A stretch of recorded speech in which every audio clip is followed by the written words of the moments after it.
Yes बच्चों, topic start करते हैं। आज हमने लास्ट जो लास्ट लेक्चर में किया था, कंडक्टिविटी ऑफ अ सेमीकंडक्टर किया था। उसके बाद हमने पीएन जंक्शन डायोड किया था बच्चों। पीएन जंक्शन डायोड के बाद मैंने आपको फॉरवर्ड बायसिंग भी करवा दी थी, ठीक है। तो आज मैं हल्का सा आपको दोबारा फिर बताता हूँ। पीएन जंक्शन डायोड के बाद हल्का सा मैं आपको रिपीट करवाता हूँ मैंने जो क्या किया था। PN junction diode, PN junction diode क्या होती है? जब हम एक पी टाइप सेमीकंडक्टर, जब हम बच्चों जो मैंने पीएन जंक्शन डायोड किया है उसको मैं रिवाइज करवा रहा हूँ। पीएन जंक्शन डायोड के अंदर मैंने एक पी टाइप और एन टाइप को क्या किया था? सबसे पहले कनेक्ट किया था। जब पी टाइप और एन टाइप को कनेक्ट करते हैं तो हमारे पास पी टाइप के पास क्या होते हैं? एक्सेस होल्स होते हैं। एन टाइप के पास एक्सेस में क्या होते हैं बच्चे? इलेक्ट्रॉन्स होते हैं।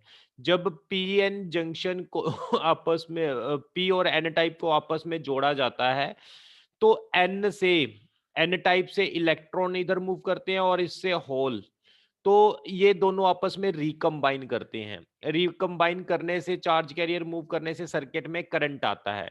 लेकिन बच्चों कुछ देर बाद क्या होने लगता है? यहाँ पर ये होल जब इधर जाते हैं तो पीछे अपने पॉजिटिव चार्ज छोड़ देते हैं, और इसी तरह ये इलेक्ट्रॉन अगर इधर जाते हैं तो यहाँ नेगेटिव चार्ज छोड़ देते हैं। इनको कौन से आयंस बोला जाता है? इन मोबाइल आयंस।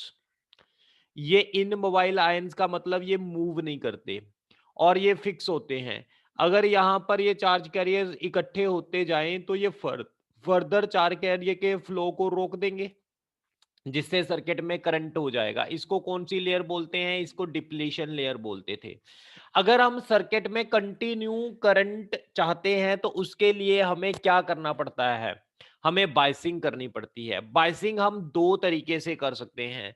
एक तो हम पी को, बायसिंग का मतलब हमने बाहर से एक्सटर्नल पोटेंशियल लगाना है। अब हमने एक्सटर्नल पोटेंशियल यानी बैटरी लगानी है तो इसको दो तरीके से लगा सकते हैं। पॉजिटिव को पी से, पॉजिटिव से, और नेगेटिव को, एन को नेगेटिव टर्मिनल से कनेक्ट कर दो। इसको बोलते हैं बच्चे फॉरवर्ड बायसिंग। चार्ज कैरियर के कंटिन्यू फ्लो के लिए हम जो एक्सटर्नल पोटेंशियल अप्लाई करते हैं, उस एक्सटर्नल पोटेंशियल को हम दो तरीके से अप्लाई करते हैं। एक तो पॉजिटिव, पी टाइप को पॉजिटिव से और एन टाइप को नेगेटिव से कनेक्ट करते हैं, जिसको हम फॉरवर्ड बायसिंग बोलते हैं। एक बच्चों हम पी को और एन को, पी को पॉजिटिव को बैटरी के नेगेटिव टर्मिनल से कनेक्ट करते हैं और एन टाइप को बैटरी के पॉजिटिव टर्मिनल से कनेक्ट करते हैं, तो इसको बोलते हैं रिवर्स बायसिंग। ये बच्चों हमने यहां पर किया था पीएन जंक्शन डायोड। मानसी बच्चे ध्यान से समझ लो, ये पीएन जंक्शन डायोड हम कर रहे थे। एक पी टाइप और एक एन टाइप को साथ में जोड़ने से पीएन जंक्शन डायोड बनती है। पी के पास होल्स यानी पॉजिटिव चार्ज ज्यादा होता है, एन के पास इलेक्ट्रॉन, नेगेटिव का मतलब नेगेटिव चार्ज ज्यादा होना, इलेक्ट्रॉन ज्यादा होना।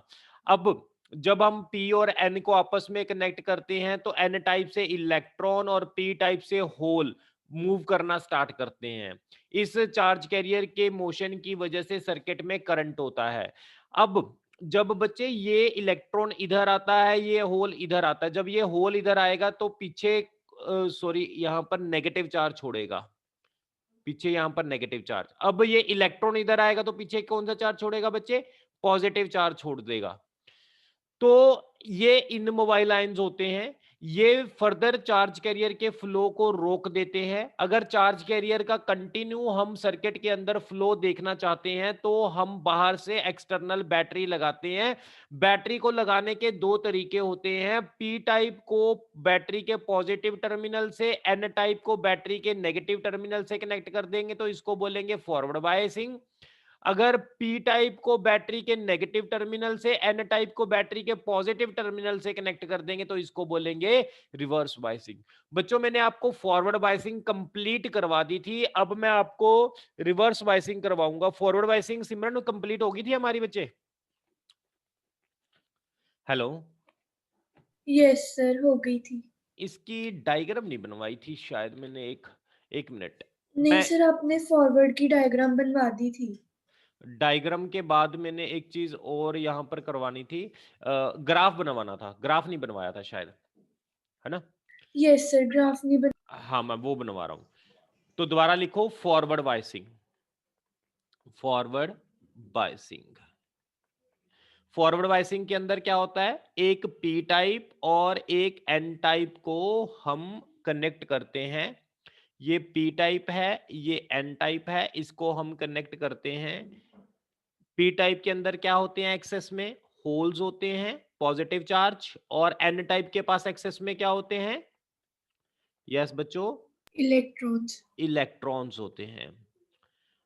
अब इसके बाद आपका ऑलमोस्ट लास्ट लेक्चर रह जाएगा, एक लेक्चर रह जाएगा इसका, जो ये चैप्टर हमारा चल रहा है। इसके बाद बच्चों फॉरवर्ड बायसिंग में क्या होता है, पी को पॉजिटिव टर्मिनल से कनेक्ट कर दो, एन को नेगेटिव टर्मिनल से कनेक्ट कर दो, तो ये पीएन जंक्शन बन जाता है। यहां पर नेगेटिव चार्ज इकट्ठा होता है जिसको डिप्लीशन लेयर बोलते हैं, यहां पर पॉजिटिव चार्ज इकट्ठा होता है। बच्चे एक बात मैं और बता दूं, इस पीएन जंक्शन का एक सिंबल और भी होता है। कौन सा? ये ट्रायंगल डाल के एक लाइन ड्रॉ कर दो। इस ट्रायंगल को बोलते हैं पी और लाइन को बोलते हैं एन। अब इसके साथ मैंने क्या लगाना है? यस, बैटरी लगानी है। पी के साथ बैटरी का पॉजिटिव टर्मिनल, एन के साथ बैटरी का नेगेटिव टर्मिनल। आप ऐसे भी बना सकते हो ये सर्किट। इसके अंदर हमने क्या लगाना है, एक दो और चीजें लगानी है। एक मैंने वोल्ट मीटर लगा देता हूं, यहां पर मैंने लगा दिया वोल्ट मीटर। और एक यहां पर लगा दिया मैंने ammeter, milli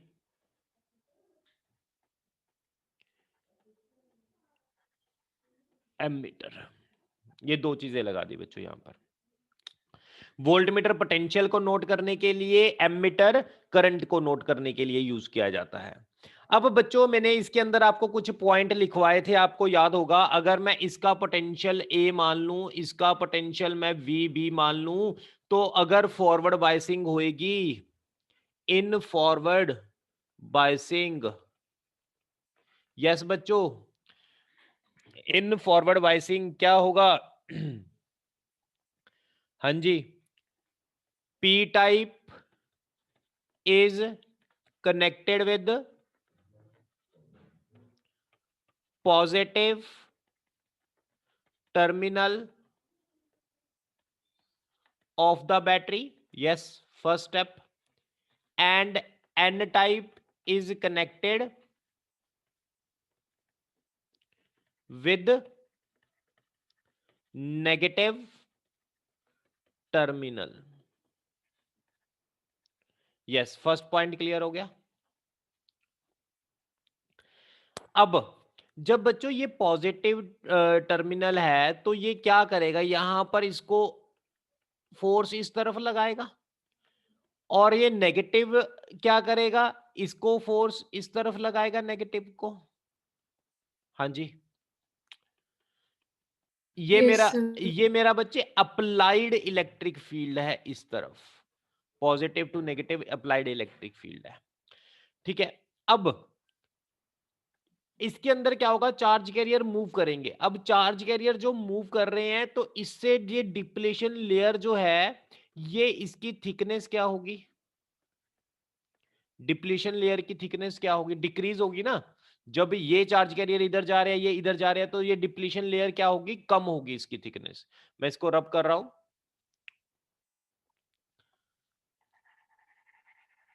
second point,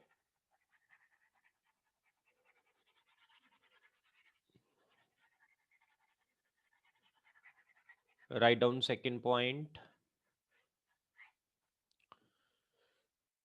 Yes, width of depletion layer reduces.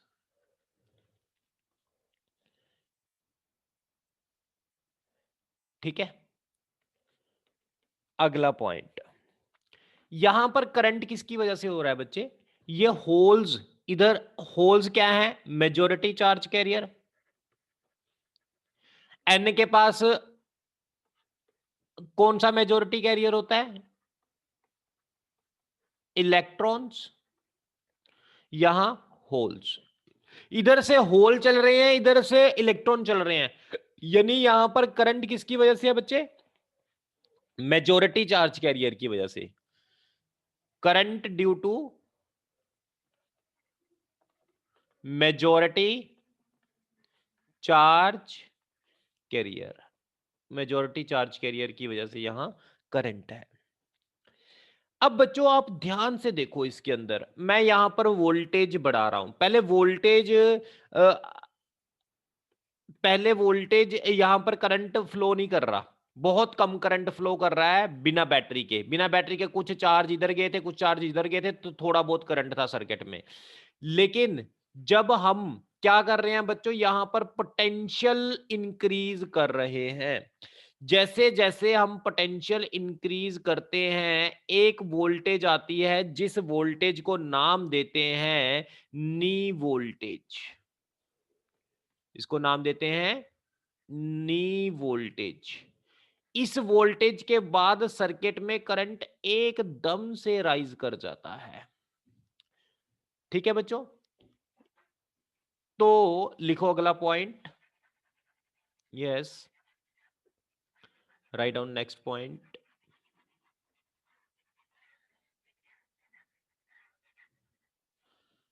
हाँ जी, initially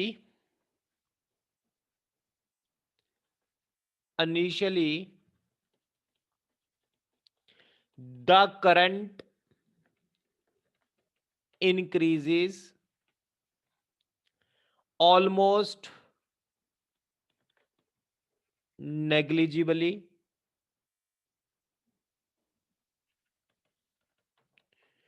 till the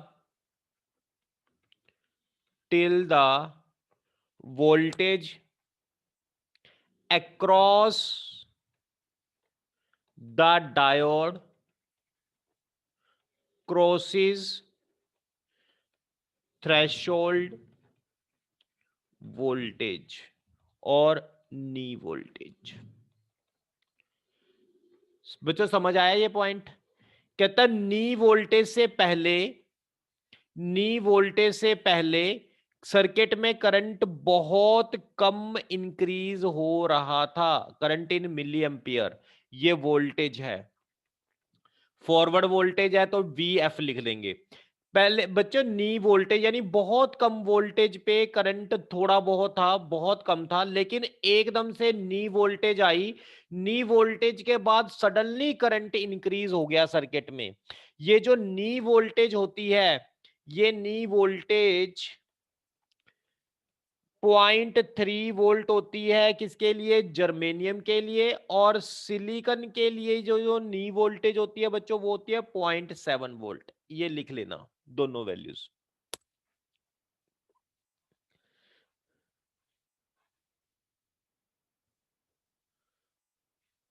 after the knee voltage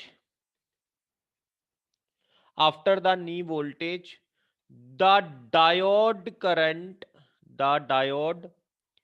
current increases exponentially, the diode current increases exponentially। ये वाला पॉइंट लिख लो बच्चों।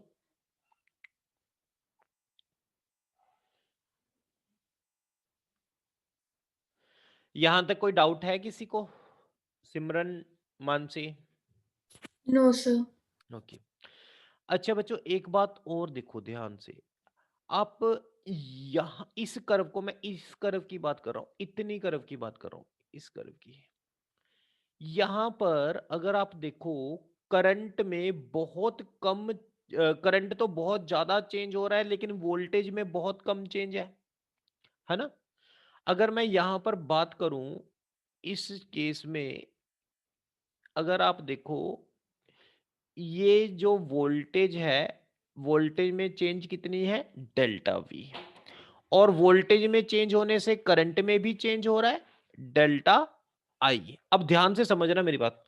तुम्हें पता है आर किसके equal, V is equal to I R होता है, तो आर किसके इक्वल होता है? वी अपॉन आई होता है बच्चे। ये कौन सा लॉ होता था? ओम्स लॉ होता था। और इसके अंदर वी और आई का ग्राफ क्या होता था बच्चे? यस, ग्राफ क्या होता था? Straight line. Straight line. लेकिन यहां पर बच्चे कर्व्ड है ग्राफ, ये कर्व्ड है, ये ऐसे। यहां पर जो ग्राफ है वो ऐसे कर्व्ड बना हुआ है। अगर कर्व्ड बना हुआ है मींस यहां पर वोल्टेज को बढ़ाने से करंट में चेंज बहुत ज्यादा हो रहा है, वो स्ट्रेट लाइन ग्राफ नहीं है। अब अगर स्ट्रेट लाइन ग्राफ नहीं है तो यहां पर मैं आपको ये लिखूंगा, R is equal to delta V upon delta I. Potential में चेंज से करंट में चेंज हो रहा है, वो लीनियर चेंज नहीं हो रहा बच्चे। अब पोटेंशियल में चेंज होने से जो करंट में चेंज हो रहा है, वेरी लो पोटेंशियल से बहुत ज्यादा करंट में चेंज हो रहा है, इस ग्राफ को, इस चीज को, इस रेजिस्टेंस को बोलते हैं dynamic resistance. This is called dynamic resistance. लिख सकते हो आप इसको।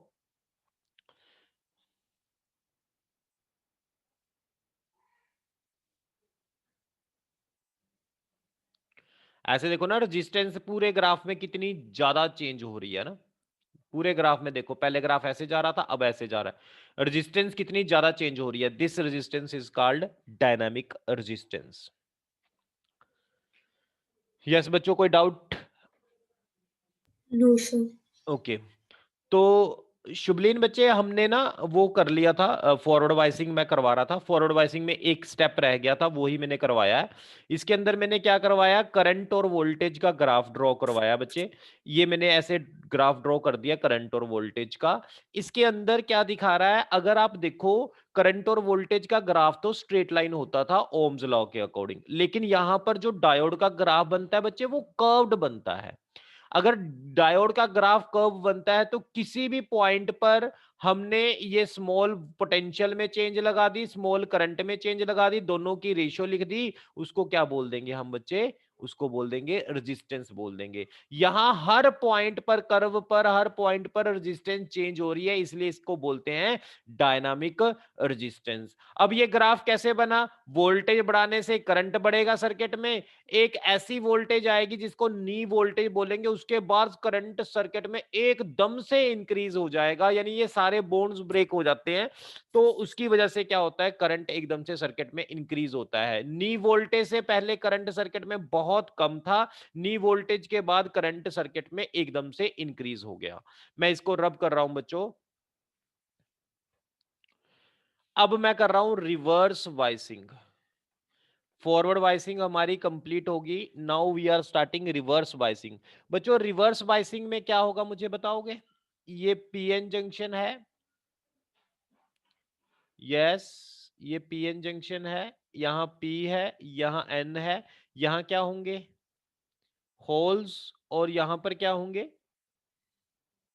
इलेक्ट्रॉन्स। बच्चों एक बात और याद रखना, एन टाइप का मतलब होता है excess number of electrons. Majority क्या होते हैं यहां? इलेक्ट्रॉन्स। और इसका मतलब पी का मतलब क्या होता है? मेजॉरिटी क्या होते हैं बच्चों? होल्स। Majority holes. अब अगर यहां बच्चे होल्स मेजोरिटी है, इट डजेंट मीन यहां पर इलेक्ट्रॉन नहीं होंगे, यहां इलेक्ट्रॉन होंगे। वो क्या होंगे? Yes, minority. इलेक्ट्रॉन्स क्या होते हैं यहां? Minority charge carrier. यहां पर कौन से charge carrier minority charge carriers होंगे बच्चे? Yes, holes. होल्स। इनको बोलते हैं माइनॉरिटी चार्ज कैरियर। अब बच्चों मैं आपको बताता हूं, इसके बाद हमने बैटरी लगानी है रिवर्स बायसिंग के लिए। यहां पर मैंने बैटरी लगा दी। पॉजिटिव को किससे कनेक्ट करूंगा रिवर्स के लिए? नेगेटिव टर्मिनल से। और नेगेटिव को किससे कनेक्ट करूंगा?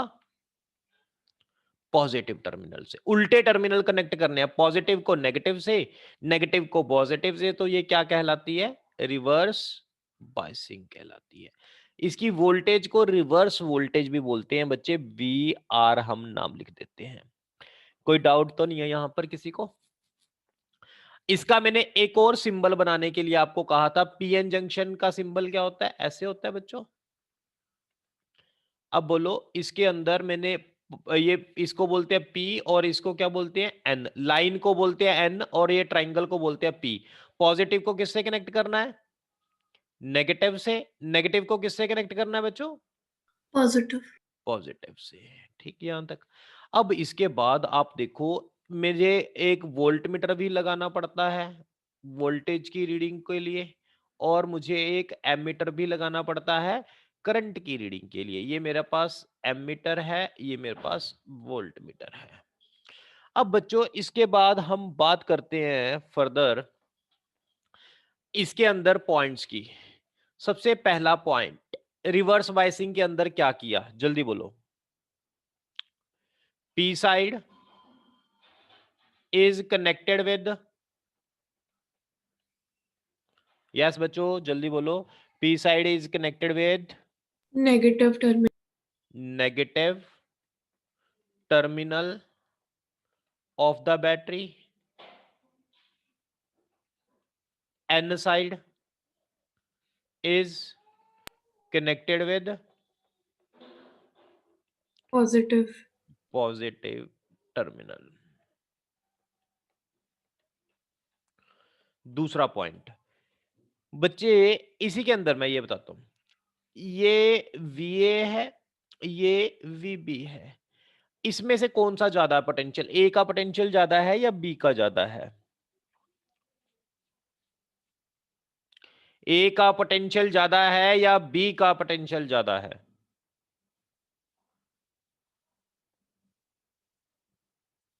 बोलो, ए का पोटेंशियल ज्यादा है या बी का पोटेंशियल ज्यादा है? बच्चे बी का पोटेंशियल क्या है? पॉजिटिव है। ए का पोटेंशियल क्या है? नेगेटिव है। तो पोटेंशियल पॉजिटिव वाला ही ज्यादा होता है ऑब्वियसली। वी बी का पोटेंशियल वी ए से ज्यादा है। तो V A minus V B क्या होगा? पॉजिटिव या नेगेटिव? नेगेटिव। ये पॉइंट लिख लो। इसके बाद इसके अंदर बच्चों देखो, ये नेगेटिव है, ये होल्स को अपनी तरफ अट्रैक्ट करेगा। ऐसे चार्ज कैरियर ऐसे फ्लो करेंगे। अब पहले दूसरे तरीके से फ्लो कर रहे थे, अब ऐसे जाएंगे बच्चे चार्ज कैरियर। इलेक्ट्रॉन्स इधर को जाएंगे। अब होल्स होल्स ये होल्स किधर को जाएंगे? ये वाले होल्स, ये इलेक्ट्रॉन्स इधर को जाएंगे माइनॉरिटी चार्ज कैरियर, और इधर को जाएंगे ये वाले माइनॉरिटी चार्ज कैरियर। अब बच्चों यहां पर सर्किट के अंदर करंट किसकी वजह से है? जो माइनॉरिटी चार्ज कैरियर चल रहे हैं उनकी वजह से करंट है। यस, यस बच्चों, current due to minority charge carriers. पहले करंट किसकी वजह से था? मेजॉरिटी चार्ज कैरियर की वजह से। अब जो बच्चों करंट है वो है माइनॉरिटी चार्ज कैरियर की वजह से। अब बच्चों मुझे ये बता सकते हो आप कि इसके अंदर इसके अंदर, यस बच्चों, इसके अंदर मुझे आप ये बता सकते हो कि width of the depletion layer की कम होगी या ज्यादा होगी? यस बच्चों, इसके अंदर विड्थ ऑफ डिप्लीशन लेयर कम होगी या ज्यादा होगी, कोई बताएगा? ये डिप्लीशन लेयर है,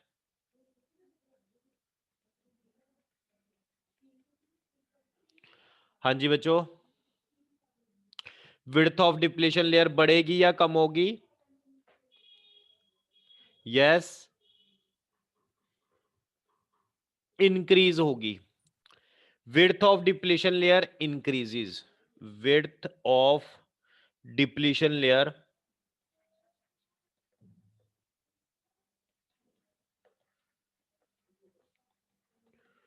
width of depletion layer increases। Yes बच्चों, इसके बाद यहां पर क्या चीज हो रही है?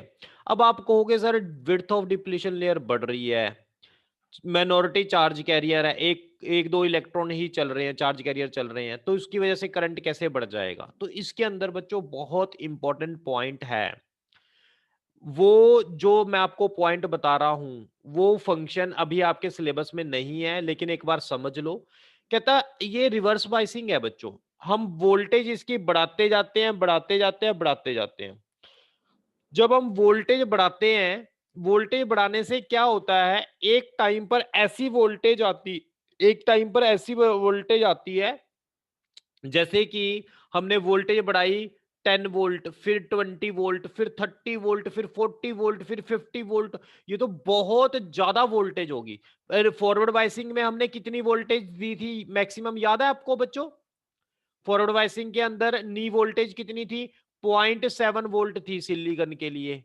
अब हमने पॉइंट की बात नहीं कर रहे, हम वोल्टेज बहुत ज्यादा बढ़ा रहे हैं, 80 90 वोल्टेज 100 तक वोल्टेज कर रहे हैं।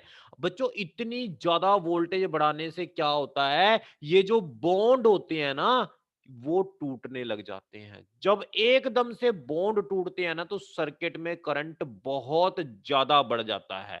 उस वोल्टेज को बच्चे नाम देते हैं जीनर वोल्टेज। जीनर डायोड आपके सिलेबस में नहीं है, उसके बाद ये स्पेशल डायोड बनाते हैं जीनर डायोड। तो बच्चों मैं इसको रब कर रहा हूं, अगर आपने यहां तक पॉइंट नोट कर लिए, मैं आगे समझा रहा हूं आपको और पॉइंट लिखवा रहा हूं इसी के। रिवर्स बाइसिंग में इसको रब कर रहा हूं मैं।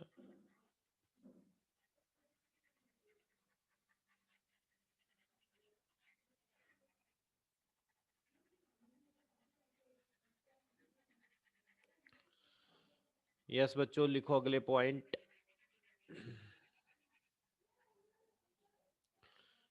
Yes, right down.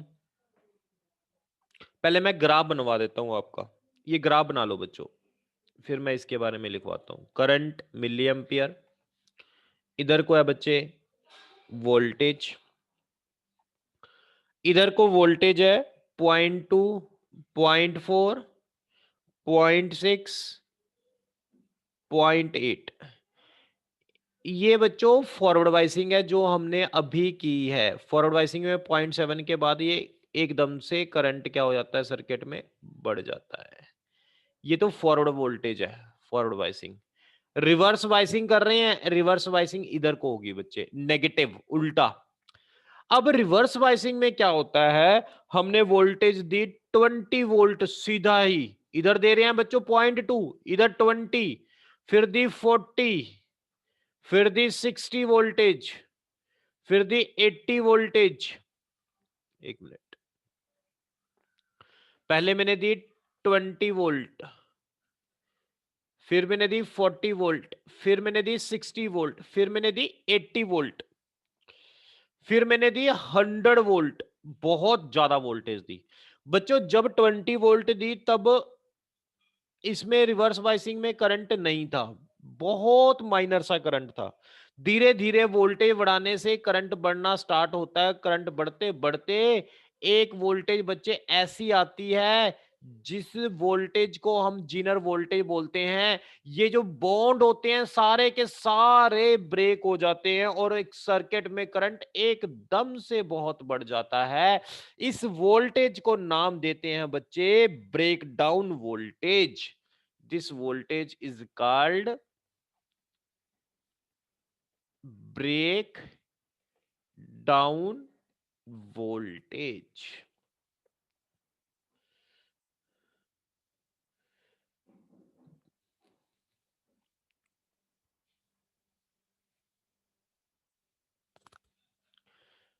यस बच्चों लिखो, बिफोर ब्रेक डाउन वोल्टेज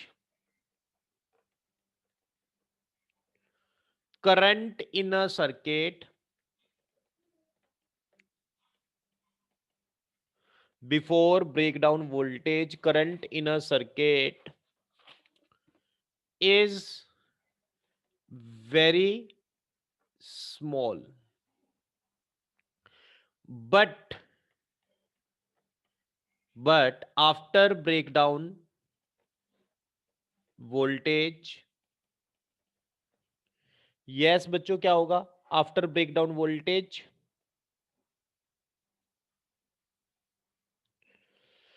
हाँ जी, bond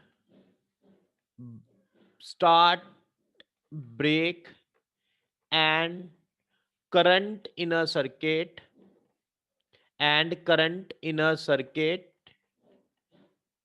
increases sharply.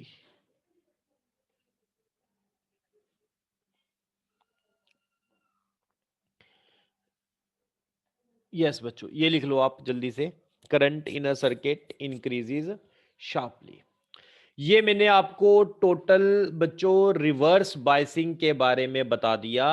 Reverse biasing क्या होती है, यहां तक अगर आपने कुछ पूछना है, किसी को कोई डाउट है बच्चों, तो आप मुझसे पूछ सकते हो। ये एक बात याद रखना, इसके थ्योरेटिकल नोट्स मैं आपको दोबारा भेजूंगा और बहुत अच्छे नोट्स हैं, वो आपने पढ़ने हैं। अगर आपके पास एक्सेल इन फिजिक्स है ना, सभी के पास ले लिया आपने? Yes, sir. और बच्चों ने नहीं बाई की ना अभी तक?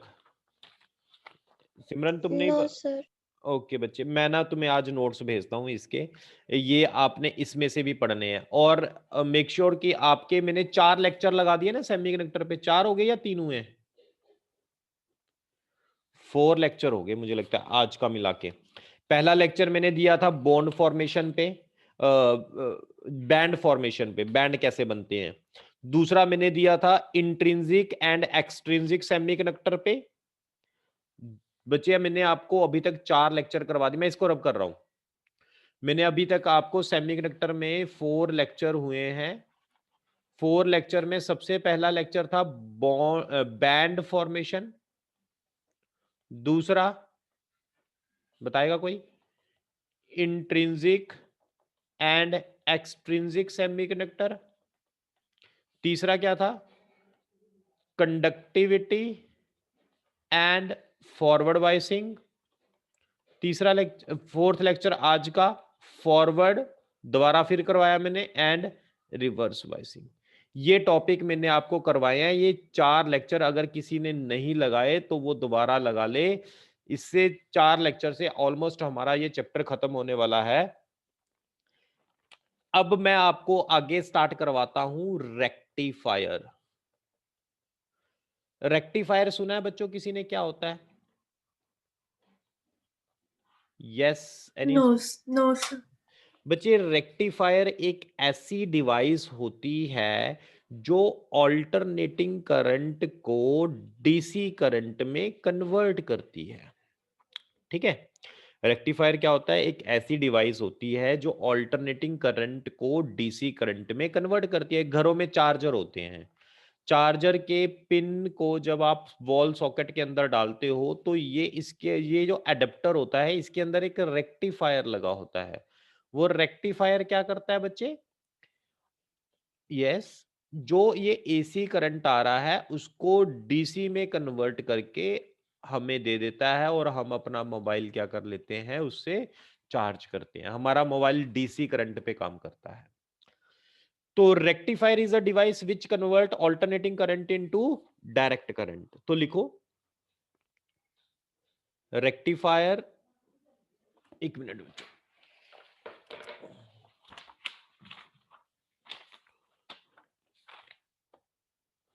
एक मिनट रुकना।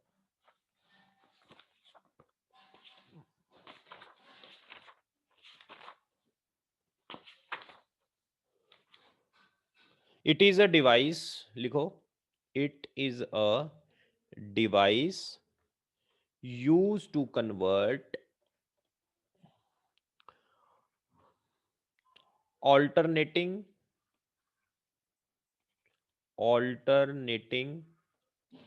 करंट और वोल्टेज, चाहे ऑल्टरनेटिंग करंट है चाहे वोल्टेज करंट है, इनटू इनटू यूनिडायरेक्शन। यूनिडायरेक्शन का मतलब होता है डीसी, यूनिडायरेक्शन करंट और वोल्टेज। लिख लो बच्चों यहां तक।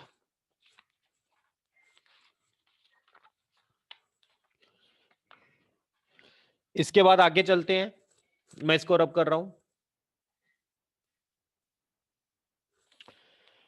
बच्चों अगला है हमारे पास जो रेक्टिफायर्स होते हैं, ये हमारे पास बच्चों दो तरीके के होते हैं। It is of two types.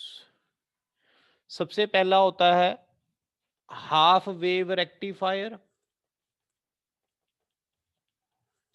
दूसरा होता है फुल वेव रेक्टिफायर। सबसे पहला लिखेंगे half wave rectifier, half wave rectifier. बच्चे नाम से क्लियर हो रहा है, हाफ एसी के साइकिल को रेक्टिफाई जो करे उसे बोलते हैं हाफ वेव रेक्टिफायर, जो एसी के हाफ साइकिल को रेक्टिफाई करे। तो लिखो it rectify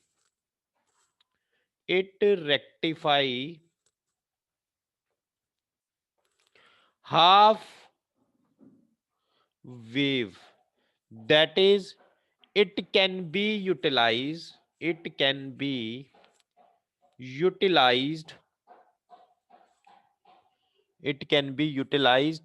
for one half of the alternating current supply। ये किसके लिए यूज किया जाता है बच्चे? हाफ साइकिल को रेक्टिफाई करने के लिए यूज किया जाता है।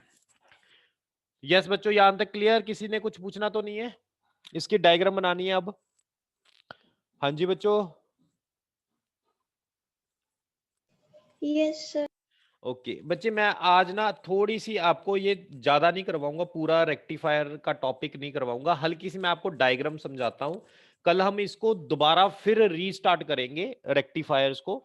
रेक्टिफायर के अंदर बच्चे क्या होता है, ये किस पर काम करता है? ये म्यूचुअल इंडक्शन पर काम करता है। आपने सेल्फ मैं इसके बारे में डिटेल में कल लिखवाऊंगा, आज हल्का सा मैं आपको पढ़ा रहा हूं। ये आप किस पर काम करता है? म्यूचुअल इंडक्शन पे काम करता है। आपने ट्रांसफार्मर के अंदर देखा होगा कि दो कॉइल्स होती थी ट्रांसफार्मर के अंदर, अगर आपको याद हो। एक कॉइल ये होती थी, एक कॉइल एक और होती थी।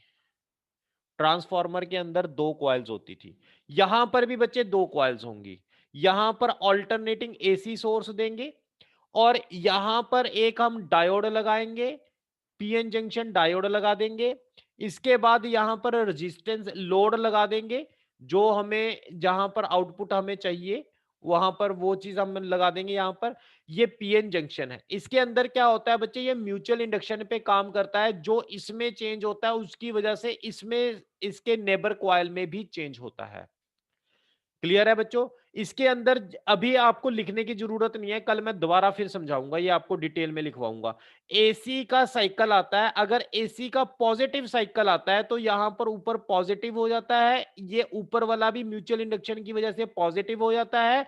और अगर ये ऊपर वाला एंड पॉजिटिव हो गया तो नीचे वाला एंड नेगेटिव, ये भी नेगेटिव।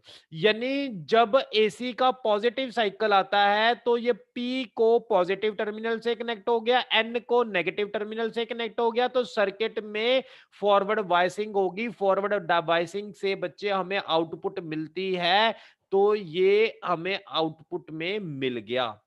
लेकिन जब नेगेटिव साइकिल आता है तो ऊपर वाला एंड नेगेटिव हो जाता है, नीचे वाला पॉजिटिव। म्यूचुअल इंडक्शन की वजह से अगर ये नेगेटिव है तो ये भी, ये पॉजिटिव हो जाता है, ये पॉजिटिव। अब पॉजिटिव पॉजिटिव से कनेक्ट हो गया और पॉजिटिव, सॉरी बच्चों, अब जब नेगेटिव साइकिल आया तो यहां पर नेगेटिव बन गया। यस बच्चों, यहां पर नेगेटिव बन गया। अगर यहां नेगेटिव आया तो म्यूचुअल इंडक्शन की वजह से यहां पर भी नेगेटिव, यहां पर भी नेगेटिव। अब पॉजिटिव किससे कनेक्ट हो गया? नेगेटिव से। अगर पॉजिटिव नेगेटिव से कनेक्ट हो गया तो रिवर्स बायसिंग। तुम्हें पता है रिवर्स बायसिंग में तो करंट होता नहीं, रिवर्स बायसिंग में करंट ब्रेकडाउन वोल्टेज के बाद होता है। तो यहां पर जब नेगेटिव साइकिल आया तो कोई आउटपुट हमें नहीं मिलेगी। फिर पॉजिटिव आएगा, फॉरवर्ड बायसिंग हो जाएगी, आउटपुट मिलेगी। यानी हर पॉजिटिव साइकिल पर हमें आउटपुट मिलेगी, नेगेटिव साइकिल पर हमें आउटपुट नहीं मिलेगी। This is called half wave rectifier. कल मैं आपको इसको डिटेल में समझाऊंगा, दोबारा फिर लिखवाऊंगा वन बाय वन स्टेप, तो आपको फिर ये क्लियर होगा हाफ वेव रेक्टिफायर। और बच्चों मुझे टेस्ट का बताओ, आप टेस्ट कैसे करेंगे? रिवीजन कहां से करनी है, कौन से चैप्टर से करनी है, ये बताओ दो चीजें फटाफट, आपके पास 2 मिनट है। सर स्टार्टिंग से ही करवा दो रिवीजन। स्टार्टिंग से आपने इलेक्ट्रोमैग्नेटिज्म तक तो टेस्ट दिया हुआ था, उसके बाद ना करवाऊं क्या, पहले ही करवाऊं? सर पहले हमने रिवीजन वैसे नहीं की थी, पहले तो प्रीवियस ईयर क्वेश्चन किए थे। ओके, तो मैं आपको इलेक्ट्रोस्टैट से रिवीजन स्टार्ट करवा दूं। हमारा एक लेक्चर रह गया, इसका एक लेक्चर रह गया। एक लेक्चर मैं रिकॉर्डिंग भेज दूंगा, आज ट्राई करता हूं आपको। फिर मैं आपको एक दिन छोड़ के रिवीजन करवाया करूंगा चैप्टर की, और अगले दिन उसका मैं आपको टॉपिक दिया करूंगा। आपने मुझे होमवर्क सेंड करना है, जो भी मैं आपको क्वेश्चन दूं, जो भी मैं आपको टेस्ट दूं, आपने मुझे करके सेंड करना है। ठीक है ना? Okay sir. मैं और इलेक्ट्रोस्टैट से स्टार्ट करवाऊंगा रिवीजन। आपको एक दिन मैं आपको काफी करवा दिया करूंगा। करवाने के बाद अगले दिन रिवीजन में ना जो मैंने आपको काम देना है, जैसे एनसीईआरटी के क्वेश्चन मैंने आपको रिवाइज करवा दिए, बोर्ड के रिवाइज करवा दिए, थ्योरी रिवाइज करवा दी। मैंने अगले दिन आपको पढ़कर पढ़ने देना है, पढ़कर लिख कर मुझे उसके इमेजेस भेजनी है आपने कि हमने ये काम कर लिया। अगर मैं आपको, यानी कहने का मतलब मैं आपको कहाँ होमवर्क दिया करूंगा, होमवर्क में से आपको मैं टेस्ट डाल के दिया करूंगा कि आप ये रिवाइज कर लो। मैं अगले दिन आपका टेस्ट लूंगा, वो टेस्ट आपने मुझे लिख के साथ भेजना है। अगले दिन का काम आपका टेस्ट। एक दिन रिवीजन, एक दिन टेस्ट। जितना मैं रिवाइज करवाऊंगा उतना हर हालत में आपने टेस्ट देना ही देना है। ऐसे ही हम करेंगे केमिस्ट्री का। एक दिन मैंने फिजिक्स की क्लास लगा दी, ठीक है, तो आपको उस दिन केमिस्ट्री का टेस्ट होगा। अगले दिन फिजिक्स की क्लास लगी तो दूसरे का टेस्ट होगा। एक दिन एक का टेस्ट, एक की रिवीजन, एक का टेस्ट, एक की रिवीजन, ऐसे चलता रहेगा हमारा। ये एक डेढ़ डेढ़ महीने में हम पूरी रिवीजन कर लेंगे सारे चैप्टर्स की। ठीक है बच्चों? Okay sir. एक टेस्ट डेली होना ही होना है। अब ये मंडे से तो स्टार्ट हो जाएगा, उससे पहले जितना पहले हो सकता है मैं कल से या परसों से ये इंप्लीमेंट करवा दूंगा चीजें। कल या परसों से मैं ट्राई कर रहा हूं। ठीक है? ओके बच्चों? Okay sir. ओके ओके बच्चों।